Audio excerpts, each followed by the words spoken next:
Hi అండి. అందరూ బాగున్నారా? మేము బాగున్నాం. మా అమ్మాయి నా గురించని ఈ మినీ వాషింగ్ మిషన్ అమెజాన్‌లో బుక్ చేసిందనమాట. ఎందుకంటే ఫ్లోర్ మ్యాట్స్, సాక్స్‌లు అలాంటివన్నీ ఉతుక్కోవడం చాలా కష్టమవుతుంది. Top load automatic washing machine ఉందండి. కానీ దాంట్లో వాష్ చేయడం నాకిష్టం ఉండదనమాట. అందుకని వేడి నీళ్ళలో నానబెట్టేసి హ్యాండ్ వాష్ చేసేదాన్ని.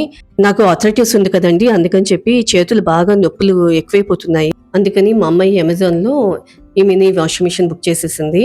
ఇది ప్రమోషనల్ వీడియో అయితే కాదండి. ఈ వాషింగ్ మిషన్ చాలా లైట్ వెయిట్ ఉందండి. ఎక్కడైనా కూడా ఆర్గనైజ్ చేసుకోవచ్చు మనము. వాషింగ్ మిషన్ ఎప్పుడు కూడా ఫ్లోర్ పైన పెట్టుకోవడం మంచిదండి. అయితే నాకు ఇక్కడ ఫ్లోర్ పైన కుదరలేదు. నేను బాత్రూంలో ఒక కార్నర్‌లో దాన్ని ఆర్గనైజ్ చేసుకున్నాను. అయితే వెడల్పుగా ఉండే స్టూల్ పైన పెట్టానమాట. పెట్టి కదలకుండా ఉండేలా చూసుకున్నాను. ఇక్కడ వాష్, స్పిన్ 2 ఆప్షన్స్ ఉంటాయండి. ఇది టైమరు. సో మనకి ఎంత టైం కావాలంటే అంత టైం సెట్ చేసుకోవచ్చు. ఈ washing machine manual washing machine అండి. మనకు కావాల్సిన ఆప్షన్స్ మనం సెట్ చేసుకోవాలి.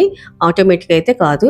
ఇందులో కావాల్సినంత లెవెల్ వాటర్ పట్టేసుకొని సర్ఫ్ వేసేసుకొని ఇక్కడ wash option and timer set చేసుకోవాలండి. వాషింగ్ మిషన్ లో వాటర్ పడడానికి ఆ పైప్ కనెక్షన్ ఉంటుంది కదా, అది మాకున్న ట్యాప్ కి కనెక్షన్ సెట్ కాలేదు. అప్పుడు నేను ఎక్స్టర్నల్ పైప్ ఒకటి పెట్టేసి దానికి సెట్ చేశాను. ఈ వాషింగ్ మిషన్ ప్రైస్ అయితే రీజనబుల్ గానే ఉందండి. దీని కాస్ట్ 5,000 అండి. వాటర్ ఈ విధంగా పడతాయండి. మనం అందులో సర్ఫ్ వేసేసుకొని 5 to 6 క్లాత్స్ వేసుకొని వాష్ చేసుకోవాలి. వాష్ చేసేటప్పుడు ఈ సైడ్ డ్రైనర్ పైప్ ఉంది కదండి, అది పక్కన వదిలేయకూడదు. మనం టైం సెట్ చేసిన తర్వాత వాష్ అయిపోతాయి కదా, వాష్ అయిపోయిన తర్వాత మాత్రమే వాటర్ డ్రైన్ అవ్వడానికి పైప్ పక్కకు వదలాలి. చిన్న సైజు ఫ్లోర్ మ్యాట్స్ 5 వేసానండి నేను. వీడియోలో చూసారు కదండి ఫ్లోర్ అంతా ఎంత మురికైపోయిందో. ఫస్ట్ టైం ఒకసారి ఈ ఫ్లోర్ మ్యాట్స్ నానపెట్టకుండా వేసేసానండి, మురికి పోలేదు. అయినా నాదే తప్పండి.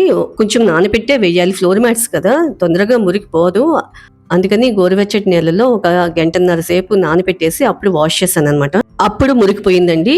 వాష్ పెట్టేటప్పుడు మాత్రం 2 to 3 టైమ్స్ వాష్ చేయాల్సి వస్తుంది. స్పిన్ పెట్టినప్పుడు 2 టైమ్స్ పెట్టానండి. లేకపోతే కనుక వాటర్ అనేది స్క్వీజ్ చేయట్లేదు. 2 టైమ్స్ పెట్టాక కూడాను 90% స్క్వీజ్ చేసింది. కొంచెం తడిగానే ఉన్నాయండి. 5 to 6 క్లాత్స్ వేయాలి కదండి. సో వాష్ అయిపోయిన తర్వాత ఈ బాస్కెట్ లో వేసి టబ్ లో పెట్టి స్పిన్ చేయాలి. సాక్స్ లైనా కూడా అలాగే చేయాలి. షూస్ అయితే మాత్రం ఈ వాషింగ్ మిషన్ లో అవదండి. షూస్ వాష్ చేసుకోవాలంటే ఈ మోడల్ లో సెట్ కాదండి, వేరే మోడల్స్ ఉన్నట్టున్నాయి. ఒకసారి అమెజాన్ లో చెక్ చేయండి. ఫైనల్ రిజల్ట్ అయితే ఇలా వచ్చిందండి. సో ఇది పాత మ్యాటేనండి.